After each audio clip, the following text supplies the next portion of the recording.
Excuse me, sir, is this the Delta House? Sure. Come on in. They have cold beer and action on the game. I'm shocked to find that gambling is going on in here. It's time for the Degenerates Next Door. Dollar bills, y'all. My name is Jason Hammer. Rob Kendall alongside. And Rob, normally this is the part of the show where I open things up and we talk about what a great slate of games we have lined up ahead of us. But I'm going to do something a little different this week. I want you to talk about how awesome I am. Oh! Well, absolutely. You are, you're a friend, you're a mentor, you're a guy that has helped me get various jobs and positions over the years. And perhaps most important was how you ran the slate last week in college football. You know, I'm not one to brag, but is 5-0 good? That's really good. Is perfect good? I'm on a 16-4 run in college football. After a ridiculous start to the season where anything that could go wrong did go wrong, missed 24-yard field goals, all that crap. As of today, I'm sitting at 22-16-1. I will take that after the ridiculous start to the season that I had. And we say all the time on this show, Rob, water finds its level. Yeah. For those who don't understand what that means, break that down. Yeah, well, what it means is 1 week in betting you're going to do great, and you're going to think you're the next Jimmy the Greek, and then the week after that you're going to hit Stinksville. And I love the Jimmy the Greek reference. That's truly a degenerate power move when you're channeling Jimmy the Greek. But a couple weeks ago, you went 5-0, and it was the worst weekend of my life, having to watch you walk around here like you're all of 5'9". And now I had to respond by going 5-0 last week, a 16-4 run in college football. Ricky Henderson, your thoughts? Today, I'm the greatest of all time. Thank you. True words were never spoken. So I have a question, and however you want to answer this is fine. If I did really good one day and really bad the other day, do I just not mention it, or do I brag on one and then dump on myself on one? How do I handle that? So this is fancy talk for you had a great NFL run, but you stunk in college football. Yeah, I just right? try to handle that like a pro. How do I do that? Save it for the Thursday show where we talk NFL. Yeah. You can do the victory lap there because I think most people are willing to forget anything that happened on your end this past week. Thank you. Yes, but you were on fire. I always love when you win these bets and I can do the fireman walking GIF over the results of your picks. Yes, you were a man on a mission, brother. My go-to gifts for when things are going well are either man walking on fire or Kenny Powers dollar bills yard. That's right. Those are my go-to gifts. Now, we do have an awesome slate of games coming up this weekend. But before we get to Saturday, we've got action all through the week. And, Rob, you and I are going to get into some picks on Friday. Dr. Dre, a little mood music, please. What up? This is Dr. Dre. The party's going on. Thank God it's Friday. Oregon, coming off the biggest win maybe in this college football season, knocking off the Ohio State Buckeyes. Game day was there. It was an amazing game. It was fun. I was watching that from the beach resort I was at down in Florida. Nothing better than a good college football game coming down to the wire. But now, Rob, it's a short week. You've got Oregon traveling across the country to all of a sudden offensive juggernaut Purdue. The line is Oregon is a 27.5 road favorite. All right, remember that famous Saturday Night Live skit with Patrick Swayze and Chris Farley where they're Chippendale dancers? One of the greats of all time. And Kevin Nealon gives this, he's the boss of the Chippendales, and they're auditioning for the part. And Kevin Nealon gives this great speech at the end about how Chris Farley was clearly the better dancer than Patrick Swayze, but then he ends it with something like, "You were just so fat." Barney, we all agreed that your dancing was great. Your presentation was very sexy. I guess I guess in the end, we all thought that Adrian's body was just much, much better than yours. Okay. You see, it's just that at Chippendales, our dancers have traditionally had that lean, muscular, healthy physique, like Adrian's. Whereas yours is, well, fat and flabby. One of the great sketches of all time. Yeah, that's me. Well, this is me this week because everything about this says Purdue should be able to cover 27.5 points. First of all, Oregon's coming off a big win. Maybe the biggest win ever for Oregon football. They're going across the country. In the Big Ten, I think teams that have gone across the country have only won one game if you had to travel more than 2 time zones either way, and I think that was IU. So everything about this tells me that Purdue should be able to keep this game within 27 points. It's the total trap sandwich situation for Oregon, right? However, for the benefit of this show, for the benefit of the bit, I'm all in on Fade Purdue this year. Again, even after they did you dirty last week. Well, you can't stop a bit once you've started, right? You're number one. You know how this business works. So even though Purdue, everything about this is Purdue should be able to keep this within 27.5 points, Purdue is just so bad. And don't give me this, we got close against Illinois crap. Illinois was up 3 touchdowns in the third quarter against those guys. Quarterback change doesn't do anything for you with Purdue? I got to stay with it for the show. Okay. All right. I'm just putting all the information on the table. That's a lot of points. But, man, I'm going to hate myself if I were to go with Purdue and then they get their ass kicked by like 45 points, and then Purdue's going to lose. I'm going to lose my bet. You got to stay with the bit. I'm going to stay with Fade Purdue, but that's going to be tough for Oregon. Oregon's clearly the better team. Overwhelmingly. So I will see your Friday night game in West Lafayette, and I will raise you those crazy Friday nights in Provo, Utah, Rob. Buddy. Oklahoma State at BYU. The line is 9.5. BYU is a home favorite. By the time this game kicks off, 10:15 Eastern, it's going to be around 7:15 in Utah, 45 degrees in Provo. So the question now becomes, has Oklahoma State quit on Mike Gundy, or is this the game they circle the wagons because it's on national television? He's a man. He's 40. He's a man. He's 40, but they have been awful lately. That defense, specifically of Oklahoma State's been awful. Meanwhile, BYU at home, really good. BYU this season, really good. Sneaky, one of the best home environments in all of college football. When you think about home environments, you think about LSU. You think about the whiteout at Penn State. You know, the checkerboard out at Neyland Stadium, those types of environments. When Provo gets rocking, man, it's different. Those fans get after it, and you've got BYU, who just blew out Arizona last week. They blew out Kansas State by 29 3 games ago, and that's the same Kansas State team who blew out Oklahoma State. So give me the Storm and Mormons on a Friday night, BYU. We're going to lay 9.5. If I'm playing it, I'm laying it. The Cougs against the Cowpokes on a Friday night. Now, the biggest game on the slate, maybe the biggest game all year, is down in the heart of Texas. The stars at night are big and bright. Deep in the heart of Texas. Nothing gets you fired up for an SEC showdown like some Pee Wee Herman.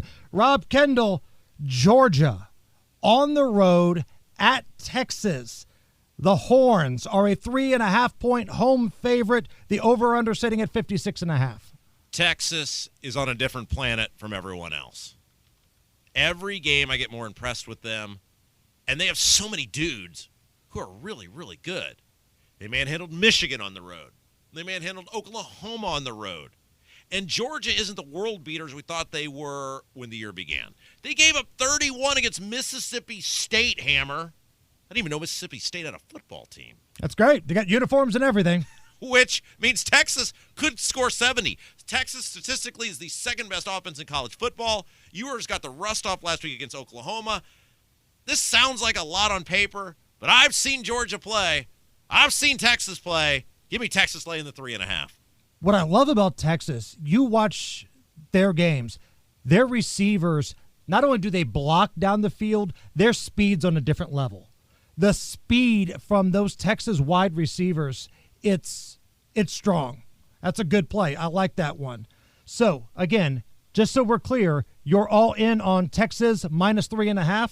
The stars at night are big and bright. Deep in the heart of Texas. Another big SEC showdown that I will be in attendance to see. Yeah! Alabama traveling to Knoxville. Alabama is a 2.5-point favorite at Tennessee. Over-under sitting at 56.5. This looked like a much bigger game a couple weeks ago. After Alabama rolled up Georgia, big lead, had to hang on. They've got all the momentum in the world. And then they lay an egg against Vandy. And then Tennessee responds by laying an egg down at Arkansas. And last week, both teams at home, neither one of them looked really strong. We won the bet last week, Florida getting 16.5 at Tennessee. These offenses, for whatever reason, have really regressed in the last couple of weeks. I hate this because I'm going to the game. It's an orange out. I will be there wearing orange, rooting for Tennessee. But this is a show where we talk about money. This isn't a show about fandom. And I've got to put the money on Alabama right now. I'm going to lay 2.5, Alabama at Tennessee. Had Florida not been complete ass, and Florida is ass, they beat Tennessee last weekend. They're awful. They should have won that game. We need to get you a shirt that says Florida is ass. They are, man. They are. But Tennessee, they looked bad. I don't know what happened to Nico, but he's not the same player he was earlier. If Tennessee plays tempo, they've got a shot here. Take a look at the over. There's usually points when these teams play, 56.5, but I am going to lay 2.5 with Alabama. Either I'm going to leave that stadium a happy man that my team won, or I'm going to win the bet. Yeah. So, with that being said, cue up the band. This sounds like there's going to be a fun Alabama Saturday night. My brother Bill and my other brother Cleve, a belly full of beer and a freezer full of meat. Somebody must have hit another deer last night, Alabama Saturday night. And on Friday night, we get dressed up. Big breakdown. In our tank tops, head out to the club. What club? Sam's Club. Damn right! Come on! And we buy butter by the gallon and ketchup by the quart. Beer bellies hanging over fresh cut jorts. Sleep in the truck till the morning light. Alabama Saturday night. So on the biggest games, Rob's got Texas, I've got the Tide. Let's see where our professional is at. David Stephanoff of followneverfade.com. He's a big, hairy American winning machine. He joins us now. David, big slate of games. What are you looking at? Well, first off, Rob, you're on the right side. Yeah. Texas is the play. I think it's the home field advantage. It comes down to home field advantage. I think Texas is better than Georgia and Alabama. But, guys, hammer. Tennessee, Alabama is a huge rivalry. Probably Bama's second biggest rivalry behind Auburn. And that's the game I'm going with this week. But, hey, first off, I want to say thank you guys. You guys have been hot. Everybody's been hot. Kenny's been hot. Let's stay hot, you guys. Tennessee, Bama, guys, this ain't the same Bama team. Nick Saban's secondary would never look like this. His strength was always defense and secondary. And Alabama looked ferocious. And South Carolina scored 20 points on them, over 24 points on them, and South Carolina couldn't score 3 on Mississippi. I think this is a mismatch. Rocky Top's quarterback, we already know he's a question mark in this game. He's been really suspect the last couple of games. I think he gets together here but I like Rocky Top in Tennessee in this spot. I really like Tennessee in this spot. That's my play for this week. But you guys can catch me on all platforms, guys, every week, Facebook, TikTok, Instagram, YouTube, Twitter. This Saturday, guys, real quick, my game of the year goes this Saturday. I do one sport game every year, one play of the year. We hit every play of the year this year except for my college basketball. I still hate Arkansas for that. Anyways, my play of the year goes this week on the website, guys. I'm on all platforms every day with free plays: Facebook, TikTok, Instagram, YouTube. We're everywhere. Message me directly, guys. There's a paywall to sign up for my play of the year. It's $100. But message me directly at all the platforms. We'll get you set up, guys. If you want somebody with good money management to put a lot of money on certain games, I'm your guy, guys. Like I said, we're everywhere every single day. All the free plays are available. I thank you, Rob and Hammer. But go Rocky Top. They put it to Alabama this week. And, Rob, I'm with you on Texas Longhorns. I think they're the team to beat. Good luck, and don't forget, follow Never Fade. All right. David and I going head-to-head there in the Tennessee and Alabama game. And, look, as a fan, I hope he's right. All right, let's take a little break here. When we come back, we'll shift our attention to the Big Ten. Nebraska at Indiana. Rob and I each have action on this. We are the Degenerates Next Door. Back on the Degenerates Next Door, I'm Jason Hammer. Rob Kendall is with me. Big one in Bloomington. Not sure how many people thought we'd be saying that, Rob, about halfway through the college football season, but the undefeated Indiana Hoosiers are hosting Nebraska. Indiana is a 6.5-point favorite. The over-under 50.5. I've been awful on betting Indiana this year. So what am I going to do? I'm going to bet on Indiana. Let's go. You can't give up now. Yeah, That's what quitters do. You inspired me. You know what quitters do? Yeah, they quit. They quit. Yeah, row your boat guy in Minnesota. You stayed with him. How many bets in a row did you lose on that guy? And then the feel of victory, just it's euphoric, you know? Okay, so let's be honest. This is the first decent team IU is playing this year. They've won all their games, but most of them have been against Stinksville. Maryland, I think, has been the best team Indiana's beaten. Yeah, was anybody like, ooh, Maryland's coming to town? Ooh, buddy. Better get my tickets now. This line started at 4.5. It moved pretty quick to 6.5. And Nebraska's not horrible. They've lost one game. It was at home against undefeated Illinois, and that was a game where they made 9 million penalties and kept giving the other team second chances. Both teams are coming off a bye. Nebraska's D is really good. We're going to find out how good IU's offense actually is. Low-rent Mahomes doesn't have to be awesome. Just keep it inside a touchdown. I'll take Nebraska getting 6.5. Now, for those who've been following the podcast here, again, we do the college version on Tuesday, the NFL edition on Thursday. When Rob and I have picked the same game this year, knock on wood, we're undefeated. Hey!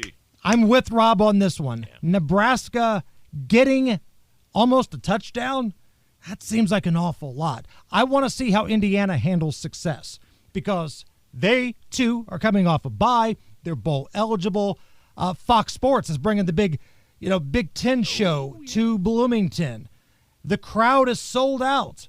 Now, is it Hoosier fans? Is it Husker fans? We don't know, but the tickets are gone, which is big deal for the Rock at Memorial Stadium. But I want to see how Indiana handles success, and I think Indiana might win. This feels like kind of a 34-30 type of game, maybe 27-21. Either way, that is not enough to cover that spread. Give me Nebraska plus 6.5. I'm with you on that one. All right, Rob Kendall. Yes. Diehard Notre Dame fan. That's correct. As if you weren't punchable enough. That's right. You have to be an overbearing, obnoxious Notre Dame fan. Guilty. The Irish, technically it's a road game. It's neutral site. It's in Atlanta, taking on Georgia Tech. But I got a feeling more Notre Dame fans will be there than Georgia Tech fans. Georgia Tech against Notre Dame, 11.5. Big number. Notre Dame is the favorite here. The over-under looking at 49.5. This line started at 8.5. It bolted to 11.5. And Georgia Tech likes to run the ball. Their QB, Haynes King, isn't great at passing, but he can run. Their top running back, Jamal Haynes, is outstanding. I think Notre Dame is definitely the better team, Hammer, but I'm not sure how they're going to do against Smash Mouth football. Notre Dame and Georgia Tech have almost identical records against the spread recently. Notre Dame is 7-2. Georgia Tech is 7-2-1. I think Notre Dame is going to win this game, and I'm going to call it a road game. for Notre Dame, even though it's a neutral site game. Those are always kind of tricky. 11.5 is a lot of points. I want to see how Notre Dame does against Smash Mouth football. I'll take Georgia Tech getting 11.5. These neutral site games with these historic programs always turn into be home games for those teams. They do, right? We saw this with LSU against USC earlier this year. Now, LSU went out to Vegas to play USC. USC is a hell of a lot closer to Vegas than LSU is, but it became an LSU invasion. Now, USC won that game, but it certainly wasn't because the crowd carried them through. Here's the thing with Notre Dame. They have 2 losses every single year. Now, they've already lost the game that nobody sees coming.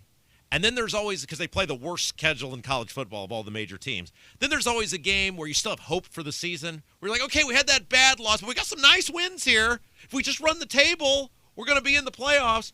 And then they lose to some mediocre team that they should have beaten, and I'm guessing it'll be this week. Now, listen, I'm not one to carry the water for the Irish here, but can you blame them for the schedule? Like, when you put the schedule together, do you think, when you're putting it together, Florida State's going to suck, Clemson may be iffy, Louisville you never know about? I mean, when you're putting that schedule together, you thought some of these teams would be a little better, right? I think both Army and Navy are on their schedule this year, which means those could be the 2 best games. Right. You're absolutely right.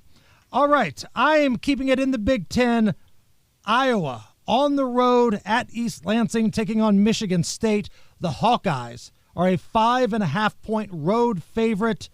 Over-under sitting at 40.5. The Hawkeyes, and I think this was a win you had, Rob, coming off of a beatdown of Washington last week. Yeah. And if you look at the point total for that Iowa offense since September 14th, 38 against Troy. Okay, Troy's not great, but they're not awful. 31 against Row Your Boat Guy. Now, they laid an egg against Ohio State, but Ohio State's one of the top 5 teams in the country. But they dropped a 40-booger on Washington. Does anybody feel like Michigan State's quarterback is going to be able to put up a number that Iowa's defense and this newfound offense that Iowa has can't handle? I don't think that's the case. I'm going to lay 5.5 here. Iowa going on the road. I don't like Michigan State's quarterback at all. I don't like that offense. This might end up looking like one of those traditional Iowa games, but if it's 17-6, if it's 20-13, your toes are tapping. Give me the Hawkeyes here. Yeah, I like this bet, Hammer. I almost took this game. The only issue I have is Iowa's a different team when they're on the road, and that had me worried. But I like that bet. I think that's a good bet. One more Big Ten play here before we hit a break. UCLA at Rutgers. You've got the pretty boys from the beach out in California going into Tony Soprano country here, Rob. Rutgers is a 4.5-point favorite, over under 40.5.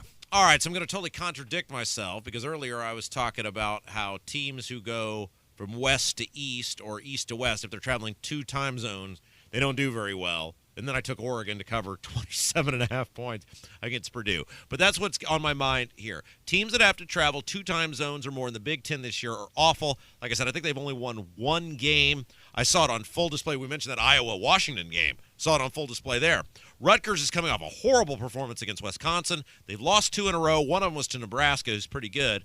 But I actually think they're a decent team. This line opened at 6.5, so the money's coming in on UCLA. Rutgers beat Washington earlier this year at home. UCLA is not as good as Washington. UCLA got beat at home last week by Row Your Boat Guy. We all know they're not exactly the 85 Bears out there. So I think if you hold, if Rutgers can get out there, can get the offense back on track, they're going to be fine. I actually think this line may move more in favor of Rutgers as the week goes on. So if you're willing to hold, you might be able to get it at 3.5. But we got to do it today, so I'll lay the 4.5. Aside from Tony Soprano, rank your favorite Sopranos characters. Because, again, Tony and real life James Gandolfini, big Rutgers fans. And Rutgers was always a part of the storyline in The Sopranos. So taking Tony Soprano off the table, rank your major players. All right. Well, if we're going to do a Mount Rushmore, minus Tony Soprano, Mount Rushmore. Right. Clearly the number one choice. Yeah, okay. So, obviously, you got to have Silvio Dante, the lead guitarist for the E Street Band. It's got to be in there. You like Sil more than Paulie Walnuts. Yeah, he's the lead guitar player for Bruce Springsteen. I mean, That's right. You're one of these god-awful Springsteen people. I like all the teams that you hate. Isn't that amazing? Or all It the people. is. All the people, all the teams. You got to have Steve Buscemi was awesome. That's right. Very underrated character. Got his face blown off by Tony Soprano. Joey Pants played just such a smarmy type of guy. Joe Pantoliano. Yeah. You've got Frankie Valli was awesome. Yes. Gets his face. Was he? No, he's not the one. He got killed in the driveway, going out of the driveway. Then your fourth. Boy. I don't hear a Christopher Moltisanti in there. Well, it was that. Just he was kind of obnoxious. Although he did have one of the great lines in the history of The Sopranos. He comes in somewhere. I think he wasn't supposed to be somewhere, and they asked him, and they go, Where were you? And he goes, well, the highway was jammed with broken heroes on a last chance power drive, which is a line to Born to Run, which is awesome. All right, going to take a little break here. When we come back, we're going to get nuts. We've got a Degenerate special. We'll recap the board. We are the Degenerates next door. Having a good time, betting on some games, talking about The Sopranos. It's kind of what we do here on the Degenerates next door. We do this college edition every Tuesday. The NFL edition comes out on Thursday. Make sure you subscribe and follow so you get the action right away. All right, Rob Kendall, serious question. Are you ready to get nuts? Yeah, I think so. No. Are you ready to get nuts? Yeah, let's get nuts. All right, you want to get nuts? Come on, let's get nuts. Now you want to get nuts? Come on, let's get nuts. Rob, let's get nuts. What do you got? All right, we're going to the world of golf. That's the world I live in. And just remember, golf bets on fringe sports pays out the same as the bets on the main sports. So sometimes you can find some nice odds there. And Hammer, this week we're going to go to the Shriners Children's Open. The what? Shriners Children's Open. We're betting on people playing for charity this week. Well, you son of a bitch, I'm in. You had me. Let's go, Rob. Let's do it. And household name for those of you in the golfing world, Jonathan Vegas.